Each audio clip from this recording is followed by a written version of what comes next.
Welcome to episode 1536 of the Multifamily Collective. Let's talk about lack of communication being a lack of performance. Let that settle in for a second. Do you agree with that?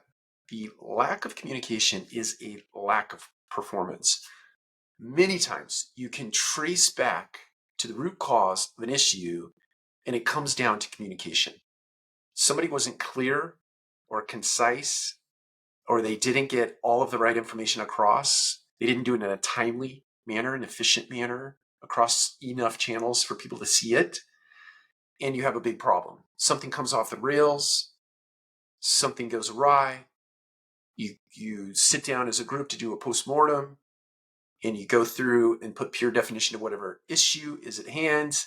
And then you start to do tracebacks, and you figure out that somewhere in the path, the workflow, there was a breakdown in communication. Maybe it was between two people, maybe it was between one in the mass, or some other scenario of communication, but there was a breakdown. And we just chalk it up to, okay, that was bad communication. We don't really tie that back to a lack of performance, in that the masses didn't produce, or the person who did the communication didn't perform because they didn't do the communication in a clear manner, efficient manner, effective manner.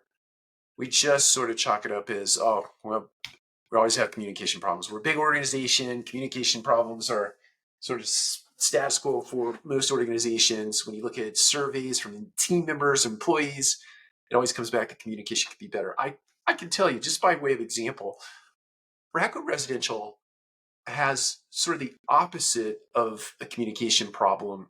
It's still a communication problem. Let's throw it in the bucket of a communication problem, but we over communicate.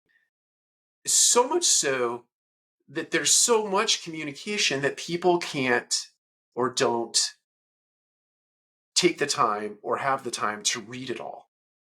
And some of that communication is detail oriented, right? It requires a level of detail that makes it quite lengthy. It doesn't matter what the topic is. We're talking about organizational communication across an enterprise, across several different areas of operation. But we have this problem. It's a communication problem, but it's over communication. And it does end up in a lack of performance because we're not efficient or effective, or we don't get people in the right rooms at the right time because they miss the communication, even if it's on a calendar.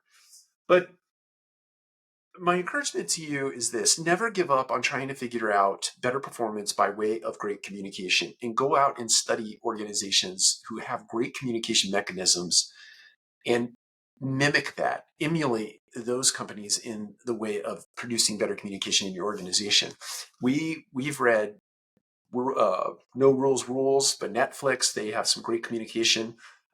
Kim Scott, in her book, Radical Candor, I believe is the name of her book, some great ideas on communication. Thank You for the Feedback is another book that we read. Great book as it relates to one-to-one communication or giving feedback to people. We've taken little bits and pieces of a lot of different organizations who are great at communication, and we've made application of those things. But again, we have our own problems as it relates to too much communication. So I'll stop there. My encouragement to you today is just let that settle in for a second. Lack of communication is a lack of performance. Take care. We'll talk to you again soon.